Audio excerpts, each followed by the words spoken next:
종종 교인들하고 대화를 할 때가 있습니다.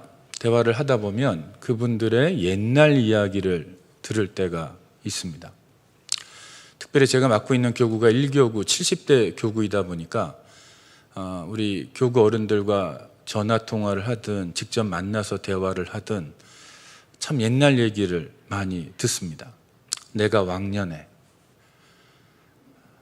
내가 소실적에, 내가 참 잘 나갔었는데, 혹은 반대 이야기도 있어요. 내가 참 그때 너무 힘들게 살았었는데, 내가 그때 참 어렵게 인생을 통과했는데, 이런 이야기들을 들을 때가 있어요. 과거가 찬란했던 분들은 그 과거 가운데 머물기를 참 원하는 것 같습니다. 그때를 그리워하는 분들이 계세요. 외모적인 부분, 경력적인 부분, 여러 가지 면에서 과거를 그리워하고 심지어는 그 과거 가운데 갇혀 있다고 느껴지는 분들도 있어요. 거기서 좀 벗어날 필요가 있는데 과거에 묶여 있구나라고 느껴지는 분들도 있다라는 거예요. 어떤 분들은 지금의 삶이 힘들다 보니까 과거의 삶을 잊어버리고 사시는 분들도 있어요.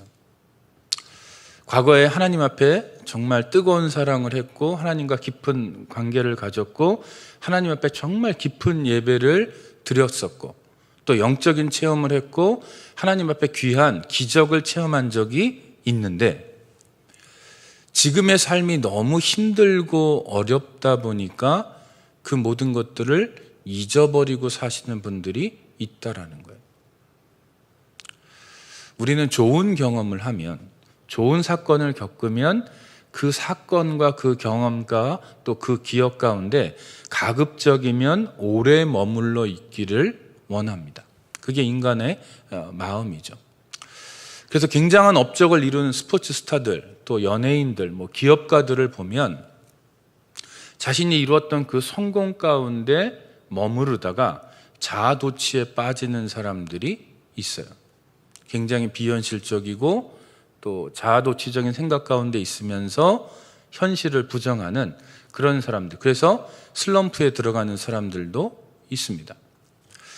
우리 신앙생활을 하는 사람도 마찬가지인 것 같아요.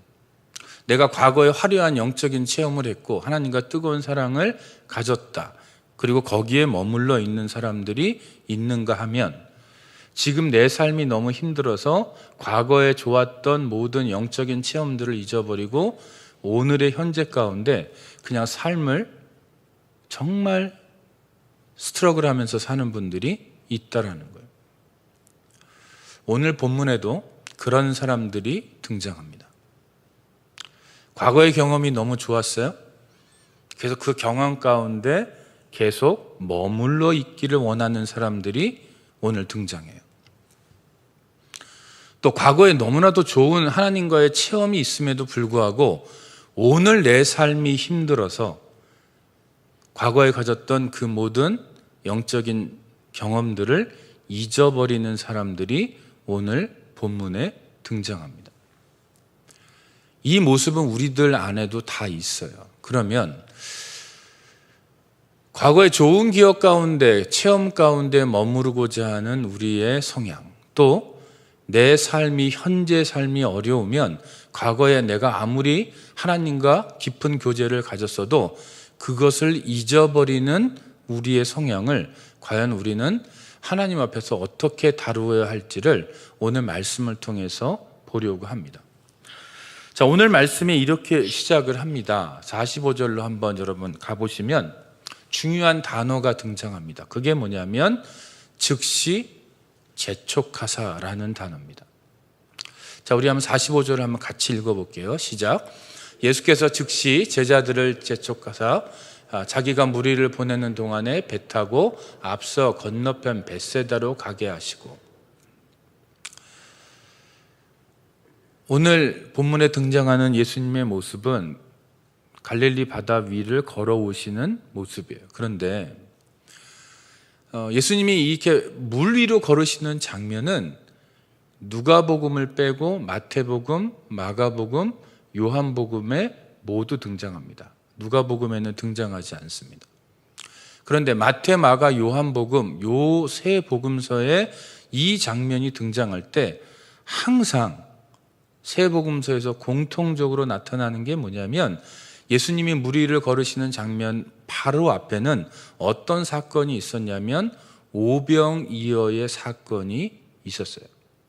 모든 복음서가 똑같이 이것을 증언합니다. 그렇다면 오늘 예수님이 무리로 걸으시는 장면은 항상 어떤 장면과 연결해서 해석해야 되냐면 오병이어의 사건과 연결되어 있는 사건이고, 그래서 반드시 오병이어의 사건과 연결해서 봐야 돼요.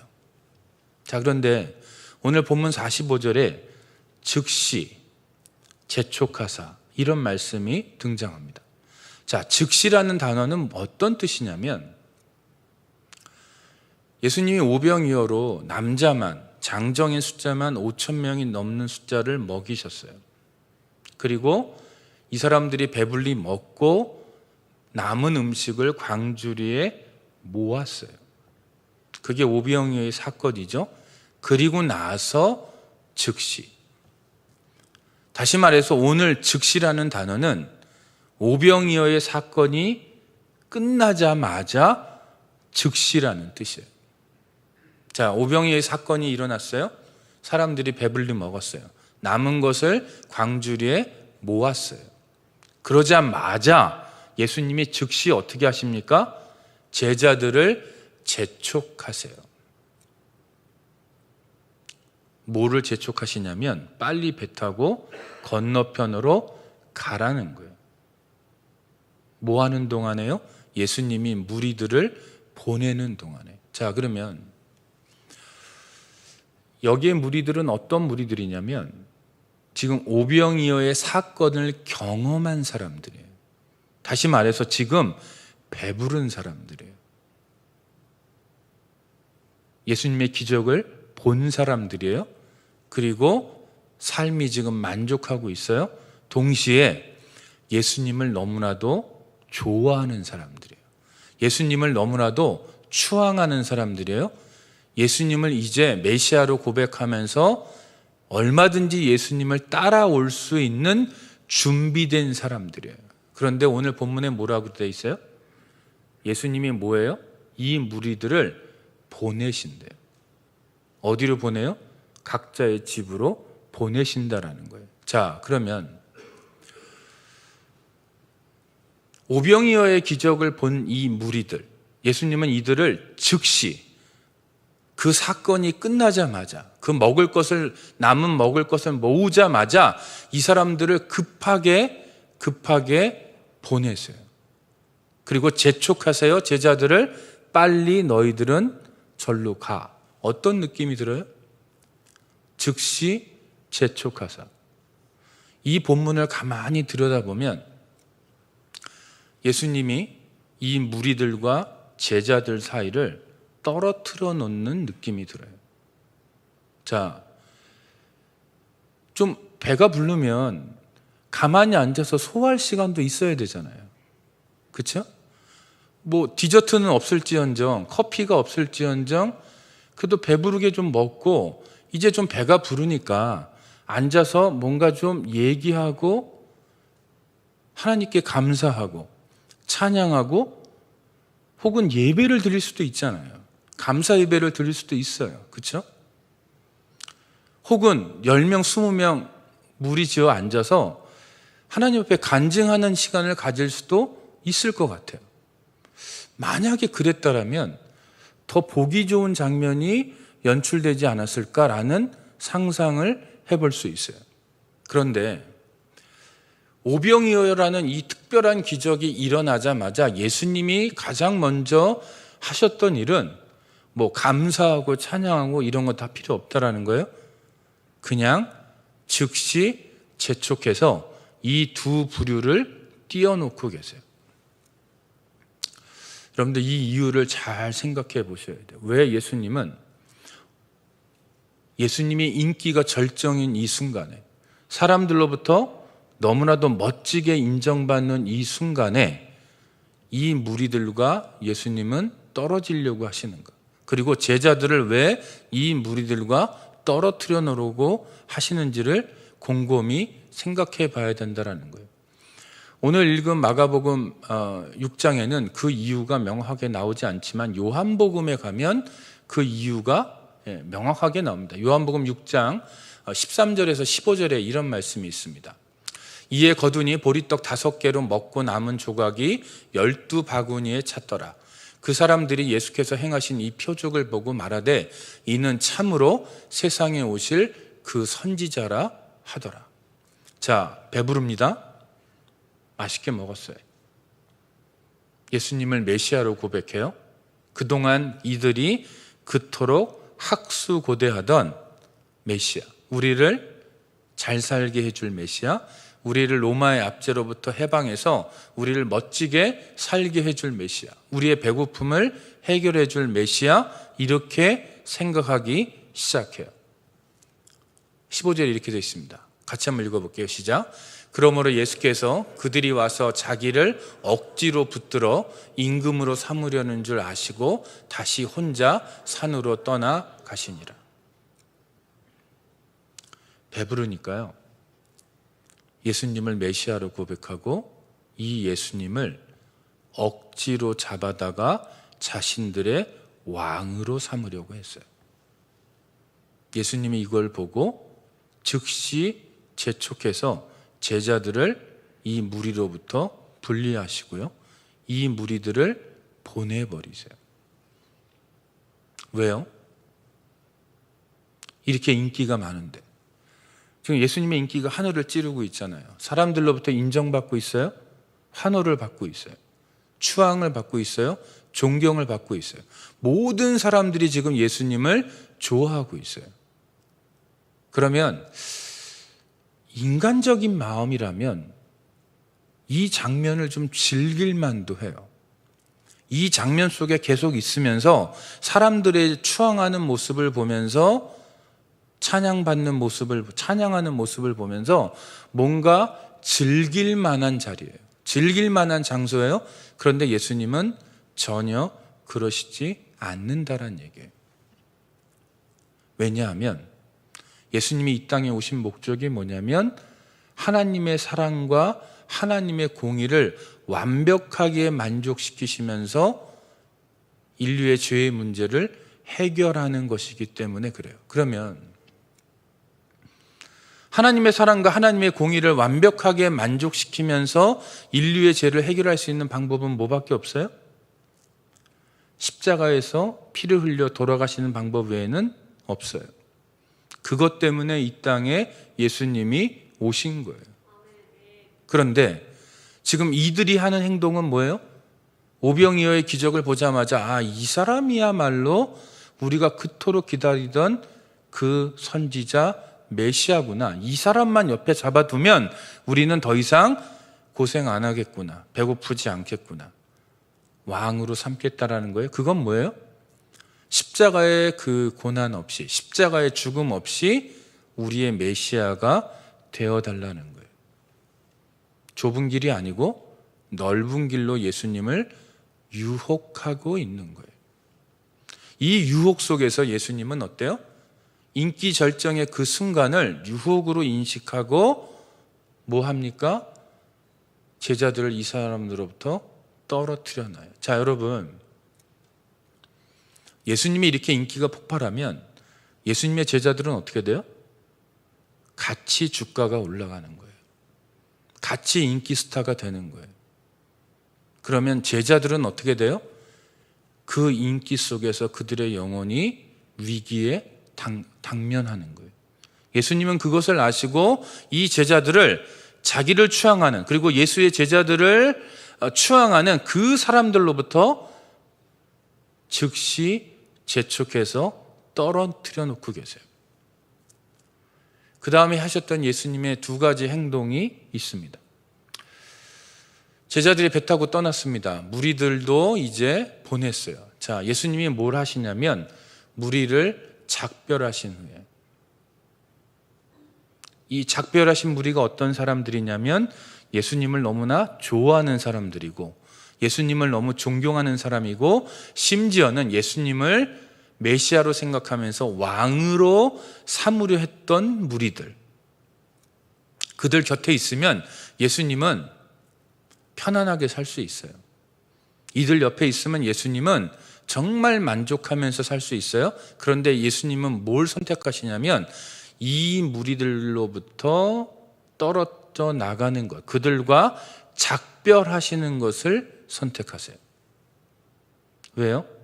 그들과 같이 있으면 어떤 길을 못 가냐면 십자가의 길을 갈 수 없기 때문에. 그래서 예수님은 십자가의 길을 가기 위해서 그들과 작별하시고 기도하러 산에 올라가세요. 자, 여러분들 한번 상상을 해보세요. 예수님이 산에 가서 무슨 기도를 하셨을까? 제가 예상컨대 예수님은 첫 번째 제자들을 위해서 중보기도 하셨을 거예요.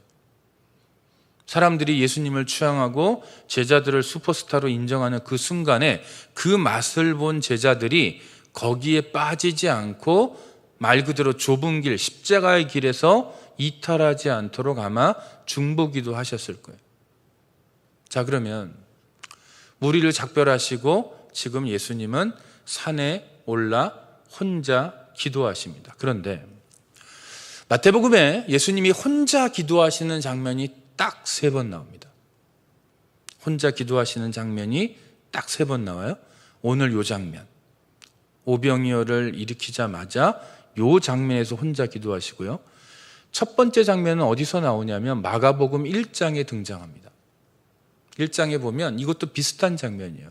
34절과 35절에 보면 이렇게 되어 있습니다.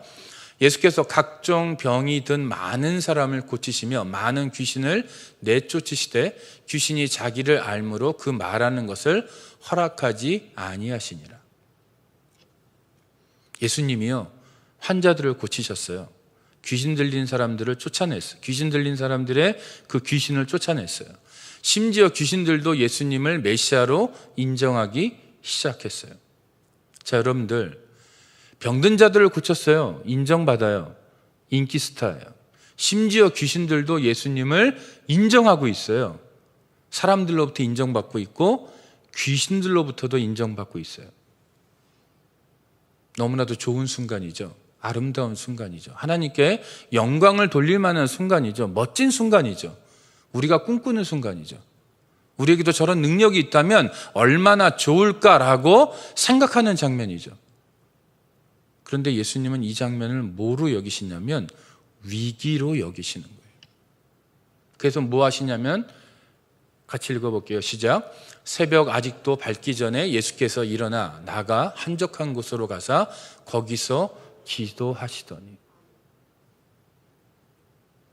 사람들에게 인정받고 심지어 귀신들에게 인정받는 이 자리가 예수님에게는 뭐예요? 위기예요. 어떤 위기냐면 십자가의 길을 벗어날 수 있는 위기예요. 이 위기를 직감하시고 예수님은 뭐 하세요? 혼자 기도하세요. 오늘 읽었던 마가복음 6장에서도 오병이어를 일으키시고 사람들이 억지로 예수님을 잡아다 왕으로 삼으려고 하는 그 순간이 인간적으로 보면 최고의 인생의 절정, 인생의 클라이막스처럼 보이는데 예수님은 그것을 인생의 클라이막스로 여기시는 게 아니고 영적인 위기로 여기시고 뭐 하시냐면 혼자 산에 가서 기도하세요. 마가복음에서 혼자 기도하시는 장면 3번째는 어디냐면 바로 겟세마나의 기도예요. 예수님의 위기의 최고 절정. 그건 뭐예요? 십자가의 길을 갈 거냐? 아니면 인간적인 넓은 길을 갈 거냐? 마지막 그 시험의 순간이 바로 겟세마나의 기도예요. 그러니까 마가복음에 등장하는 예수님이 혼자 기도하시는 장면의 공통점은 뭐냐면 예수님을 십자가의 길에서 벗어나게 하는 모든 유혹이 있는 그 장면 가운데 예수님은 뭐 하셨냐면 혼자 기도하셨어요. 사람들로부터 구별되시고 분리되시고 작별하시고 혼자 기도하셨어요. 자, 그렇다면 우리가 사람들로부터 인정받을 때 어떻게 해야 할까요? 사람들이 여러분들을 좋아합니다. 사람들이 여러분들을 따릅니다. 사람들이 여러분들을 존경합니다. 사람들이 여러분들의 공로를 인정합니다. 그럼 우리는 그것을 뭐로 여겨야 됩니까? 위기로 여겨야 돼요. 그 순간을 즐기는 게 아니고, 그 순간 속에서 그 무리 가운데 내가 거하는 게 아니고, 그 무리로부터 작별해서 내가 산으로 올라가서 기도하는 시간을 가져야 한다라는 거예요. 종종 이런 사람들을 본 적이 있어요. 갑자기 은혜를 체험합니다. 은사가 임합니다. 갑자기 방언이 터지고 통변을 하고 신유의 은사가 임하고 귀신을 쫓아내고 이런 사람들을 본 적이 있어요. 그랬더니 주변에 사람들이 모여요. 갑자기 이 사람이 인기 스타가 돼요. 굉장히 영역이 있는 어떤 존재가 되어버려요. 그럼 어떤 일이 벌어지냐면 이 사람이 스스로 왕이 돼요. 왜냐하면 주변에 있는 사람이 그 사람을 왕으로 삼아버리기 때문에 그래요. 그 순간이 위기인 줄 모르고 그 순간을 즐기는 사람들이 있다라는 거예요. 아닙니다. 그 순간은 즐길 수 있는 순간이 아니고 절대절명의 영적인 위기의 순간이에요. 심지어 누구에게도요? 예수님에게도. 절대절명의 위기의 순간이었기 때문에 예수님은 혼자 따로 기도하실 수밖에 없었던 순간이라는 거예요. 그렇다면 우리는 어떻게 해요? 사람들로부터 주목받고 인기를 끄는 그 상황 속에서 우리는 어떻게 해요? 철저하게 우리는 하나님 앞에 단독자로서 기도하는 낮은 자세로 가야 한다라는 거예요. 어떤 분들은 이럴 수 있을 것 같아요. 그런 인기라도 한번 누려봤으면 좋겠다. 그렇게 인정이라도 한번 받아봤으면 좋겠다. 나는 평생 그런 거 모르고 살았는데. 네, 그것도 감사할 일입니다. 그러나 이런 위기 가운데 이것을 위기로 느끼지 못한다면 그것은 영적인 패망으로 가는 길이 될 가능성이 굉장히 높아요. 자, 이렇게 해서 이 제자들이 배를 타고 예수님과 헤어져서 지금 배를 타고 가고 있습니다. 우리가 잘 아는 것처럼 갈릴리 바다 그 한복판에서 바람이 불기 시작합니다. 그런데 시간적인 계산을 좀 해봐야 돼요. 오늘 본문에 예수님이 제자들의 배로 가시는 장면의 시간을 밤 4경쯤 이렇게 되어 있어요. 자, 이것은 로마식의 시간 구분인데 원래 유대인들은 밤을 세 개로 나눠서 시간 계산을 했는데 이때는 로마의 지배하에 있었기 때문에 밤을 4개의 시간으로 나눠서 계산을 했습니다. 자, 1경이 뭐냐면 저녁 6시부터 9시예요. 2경은 뭐예요? 9시부터 12시. 3경은 12시에서 3시. 4경은 새벽 3시부터 6시예요. 그러니까 오늘 본문의 배경은 새벽 3시에서 6시 중간 어디인 거예요. 그러면 뭐 새벽 3시일 수도 있고 4시일 수도 있고 5시일 수도 있고 6시쯤일 수도 있어요. 자, 그러면 여러분들 잘 생각해 보세요. 오병이어가 몇 시쯤 일어났는지 아세요? 혹시 여러분? 보통 사람들이요, 이 꼬맹이가 도시락을 예수님 앞에 들었다는 장면에서 어떤 생각을 하냐면 점심 도시락을 드렸나 보다. 그래서 점심 때쯤 요 일이 일어났을 거다. 이렇게 생각을 해요. 그런데 그렇지 않아요. 자, 오늘 읽었던 마가복음 6장 35절에 가면 이렇게 돼 있어요. 때가 저물어 가매 제자들이 예수께 나와 여짜오되 이곳은 빈들이요 날도 저물어 가니. 자, 오병이어가 언제 일어나요? 날이 저물어 갈 때쯤 일어나요. 그러니까 오병이어는 아침, 점심, 저녁 중에 뭘 먹은 거냐면 저녁을 먹은 거예요. 저녁을 먹은 거예요. 그러면 예수님이 제자들을 즉시 재촉해서 배 타고 가게 한 것도 해지기 전이고 무리를 돌려보낸 것도 작별하신 것도 해지기 직전이에요. 자, 그러면 오늘날로 치면 오후 5시나 6시쯤 되는 시간이에요. 5시나 6시쯤. 자, 그러면 이 본문이 아까 밤 4경쯤 이렇게 되어 있어요. 자, 그럼 몇 시쯤 되는 거예요? 새벽 한 5시나 뭐 6시 요쯤으로 한번 잡아볼게요. 자, 그러면 제자들은 지금 물 위에 몇 시간 동안 있는 걸까요? 만약에 5시쯤 출발했다면, 6시쯤 출발했다면 거의 12시간을 지금 요 갈릴리 바다 위에서 노젓고 있는 거예요. 자, 12시간이에요, 여러분. 12시간. 자, 12시간 동안 지금 노젓고 있어요. 근데 어떻게 하고 있어요? 역풍이 불어요. 역풍이, 바람이 거스름으로. 나가려는 방향에 역풍으로 불고 있다는 얘기예요. 자, 여러분 보십시오. 날이 바뀌었어요. 오병이어는 이제 무슨 사건이냐면 어제의 사건이에요. 맞죠? 어제의 사건이에요. 내가 어제 오병이어를 겪었음에도 불구하고 나는 지금 어디 있냐면 인생의 바닷가운데 있어요. 우리가 아무리 기적을 체험해도 우리는 인생의 바다로 돌아가야 돼요. 근데 그 인생의 바다에 뭐가 있어요? 바람이 있어요. 근데 그게 순풍이 아니고 역풍이라는 얘기예요. 역풍의 바다 가운데 내가 아무리 노를 저어도 나아갈 수가 없어요. 자, 그러면 12시간 동안 노를 졌음에도 불구하고 아직도 벳사다에 이르지 못했어요. 인생이 너무나도 공고해요. 이때 예수님이 뭐 하세요? 이들에게 다가오세요. 자, 그러면 여러분, 인생이 힘들고 어려운 이 사람들에게, 이 제자들에게 예수님이 다가오실 때 이들의 반응이 뭐예요? 예수님이 다가오시니까 참 좋다, 이게 아니었잖아요. 뭐였어요? 예수님을 보자마자 유령이라고 생각했어요. 자, 그러면 여러분, 제자들이 오병이어의 기적을 본 것은 몇 시간 전이냐면 불과 12시간 전이에요. 12시간 전. 그런데 12시간이 지나자마자 예수님을 보고는 뭐라 그래요? 유령이라고 그래요. 왜요? 지금의 바람이, 인생의 바람이 너무 힘들고 어려우니까 불과 12시간 전에 경험했던 그 오병이어의 기적을 잊어버린 거예요.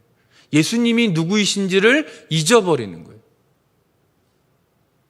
그게 제자들의 모습이고 우리들의 모습이라는 거예요. 우리가 아무리 어제 신앙생활을 열심히 잘하고 하나님 앞에 기적을 체험하고 오병이어와 같은 기적을 맛봐도 내가 만약 오늘 내 삶의 현실로 돌아와서 비즈니스를 하고 직장생활을 하면서 힘들고 어려운 일을 겪으면 어떻게 됩니까? 내가 어제 겪었던 그 기적도 우리는 충분히 잊어버릴 수 있는 존재라는 거예요. 예수님이 누구이신지를 잊어버릴 수 있는 존재가 바로 우리들이라는 거예요. 여기에서 우리의 문제가 생겨요. 내가 분명히 오병이어를 어제 봤는데 그것도 12시간밖에 안 되는데 단지 내가 폭풍우를 하나 겪었다고 해서, 그 거센 바람을 하나 겪었다고 해서 그 예수님의 존재를 잃어버리고 예수님의 기적을 잃어버리는 존재가 바로 우리라는 거예요. 바로 여기에 우리의 연약함이 있다라는 거예요. 자, 여러분들, 여기서 대비를 보셔야 돼요. 아까 예수님이 작별하셨던 무리들은 어때요? 오병이어를 봤기 때문에 그 자리에 머물기를 원했어요. 그 자리에 계속 있기를 원했어요. 그 자리에 있으면서 그 순간을 즐기기를 원했고 그 자리 가운데 계속 있으면서 행복을 느끼기를 원했어요. 근데 예수님은 그들을 보내버리세요. 또 반대무리인 이 제자들을 보세요. 바람이 부니까 어제 그 자리를 그냥 송두리째 잊어버려요. 한 부류는 그 자리에 악착같이 있기를 원했고요. 또 한 부류는 바람 가운데 그 자리를 완전히 잊어버려요. 그런데 문제는 이 두 속성이 우리 모두에게 있다라는 거예요. 내가 기적을 겪으면, 영적인 환희 가운데 들어가면, 뭔가 하나님의 축복이라고 생각되는 경험을 하면 우리는 그 자리에 머물면서 즐기기를 원해요. 거기에 안착하기를 원해요. 마치 제자들이 여기가 좋사오니 초막 셋을 짓고, 그런 경험을 우리는 계속적으로 누리고 싶어 한다는 거예요. 근데 예수님은 그것을 허락하지 않으세요. 또 우리는 삶의 고난 가운데 내가 과거에 겪었던 그 놀라운 축복들과 기적들을 다 잊어버려요. 그리고 예수님을 유령이라고 부른다라는 거예요. 때때로 인생의 고난 가운데 있는 분들을 신방하거나 그분들을 찾아가서 이런저런 권면을 할 때가 있어요. 안타까운 건 뭐냐면 삶이 힘들고 어려운 그분들에게 가서 말씀을 전하고 같이 기도하고 또 이런저런 말씀으로 권면할 때 그분들에게서 돌아오는 반응이 뭐냐면 예수님을 유령 취급한다는 거예요. 하나님을 떠나서 힘들고 어려운 삶을 살고 있는 그분에게 이제는 하나님의 품으로 돌아와서 다시 말씀을 붙들고 하나님 앞에 기도하며 예배하는 삶으로 나아갑시다 라는 표현으로 그들을 권면하면 그분들은 어떻게 돼요? 그 권면 자체를 유령으로 받아들인다는 거예요. 여러분들, 어부들에게 유령이 뭘까요? 예수님의 제자들은 대부분 어부들이었는데 어부들은 특징이 뭐냐면 미신이 많아요. 유대인들에게 있었던 미신은 뭐냐면 나에게 만약에 멸망의 사건이 오고 죽음의 사건이 오게 되면 유령들이 와서 미리 알려준다는 그런 미신이 있었어요. 어부들에게 이런 미신이 많았단 말이에요. 그러면 경험이 많은 제자들, 어부로서의 경험이 많은 제자들은 이런 바람에 대한 경험도 많고 이런 미신에 많이 노출되어 있는 사람이고 이런 상황 속에서 미신적인 생각을 했단 말이에요. 마치 예수님인데 유령이니까 어떤 존재냐면 자기들을 해치러 온 존재 혹은 자기들의 죽음을 예고하러 온 존재로 예수님을 받아들이고 있다는 거예요. 마치 똑같이 삶의 고난이 있을 때 예수님이 찾아와서 그들을 이끌어 가실 때, 다시 말해서 기도의 자리로, 말씀의 자리로, 예배의 자리로 이끌어 가기를 원하실 때 그들의 반응이 뭐냐면 그런 예수님을, 그런 권면을 마치 자기를 해치는 유령으로 여긴다라는 거예요. 자기가 돈 버는 것을 방해하고 자기의 삶을 자기가 이끌어가는 것을 방해하는 거치장스러운 유령으로 여기는 이들이 있다라는 거예요. 이게 바로 고난 가운데 예수님에 대한 시각을 잃어버린 우리들에게 얼마든지 일어날 수 있는 현상이에요. 제자들은 그것을 우리들에게 보여줄 뿐입니다. 자, 여러분들은 이제까지 인생을 살아오시면서 많은 경우 오병이와 같은 기적은 아닐지언정 하나님 앞에 기적을 보시면서 여기까지 오셨을 거예요. 여러분의 삶에 기적이 있을 거예요. 그것을 깨닫지 못하든지 깨닫든지 차이일 뿐이지 여러분들은 이제까지 하나님의 기적을 체험하면서 이 자리에 오셨어요. 또 때로는 인생의 바람 때문에 그 기적을 잊어버리고 오늘 낭망하면서 마치 하나님이 없는 것처럼 살아본 경험도 있으실 거예요. 어쨌든 간에 여러분이 그 역풍, 인생의 역풍을 맞으면서 여러분의 인생의 배가 흔들릴 때 무태에서 산에서 혼자 기도하던 예수님은 여러분들의 삶을 보시고 그 거친 물 위를 걸어서 여러분들에게 오십니다. 그건 선택사항이 아니고 예수님이 스스로 그렇게 결정해서 여러분의 흔들리는 그 인생의 배 위에 올라오신다는 얘기예요. 여러분의 인생의 배가 얼마나 흔들리든지 예수님은 여러분의 인생의 배에 오르세요. 그러면 오늘 본문 말씀은 뭐라고 말씀합니까? 예수님이 그들의 인생의 배에 오르시는 순간에 무슨 일이 벌어져요? 바람이 그친다라는 거예요. 자, 그러면 여러분, 우리들에게 주어지는 숙제가 뭐냐면 내가 내 인생 가운데 사람들에게 인기가 있고 인정받고 축복받고 축하받고 추앙받을 때, 존중받을 때 나는 무엇을 할 것인가?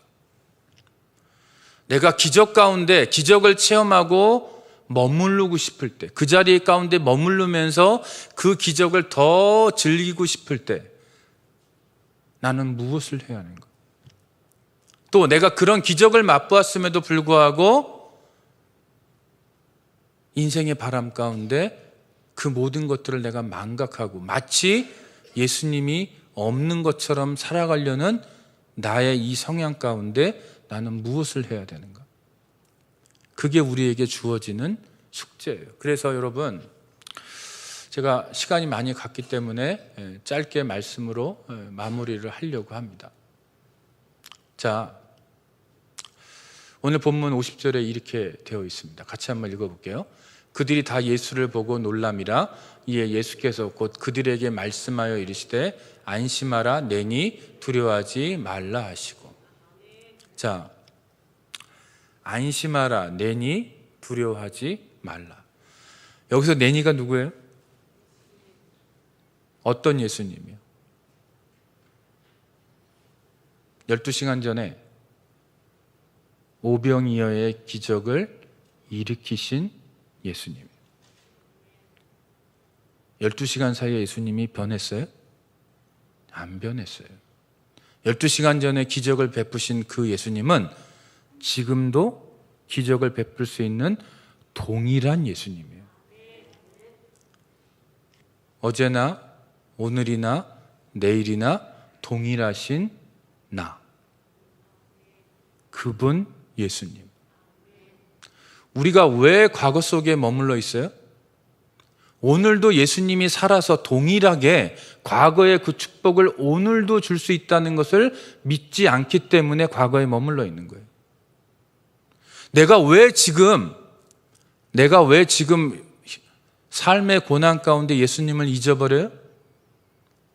어제 기적을 베푸셨던 그 하나님은 오늘도 동일하게 나에게 기적을 베풀 수 있다는 것을 믿지 않기 때문에 그래요.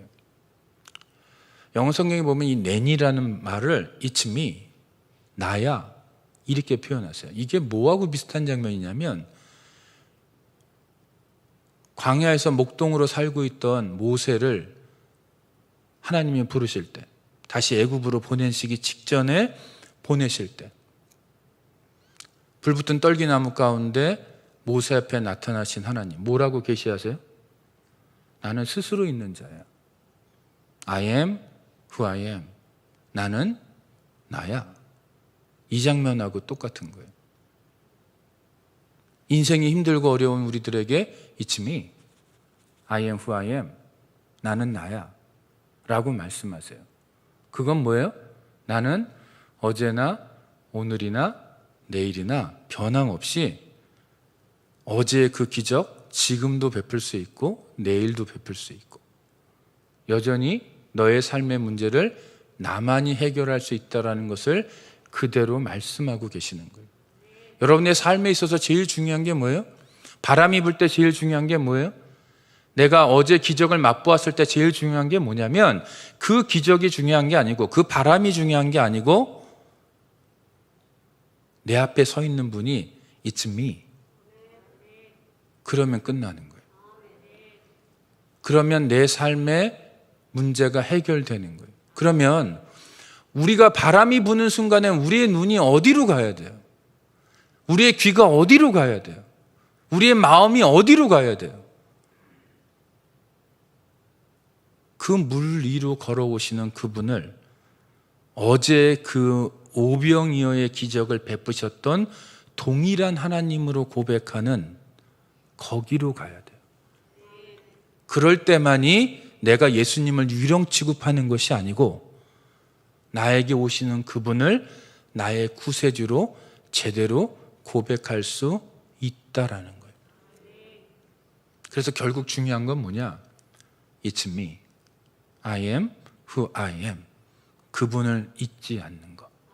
과거에 경험했던 그 기적을 통해서 예수님이 누구인지를 기억하고 내가 지금 겪고 있는 고난을 통해서 여전히 예수님이 누구인지를 기억하고 이 작업을 통해서 어제 예수님, 오늘의 예수님을 기억함으로 말미암아 오늘 우리가 당하는 모든 고난, 또 내가 어제 겪었던 그 기적을 다 하나님께 영광 돌려버리고 내가 거기 머무는 것도 아니고 단지 기억하면서 오늘을 담대하게, 어떤 바람이 불어도 담대하게 살아갈 수 있는 저와 여러분이 되기를 축복합니다. 기도하겠습니다.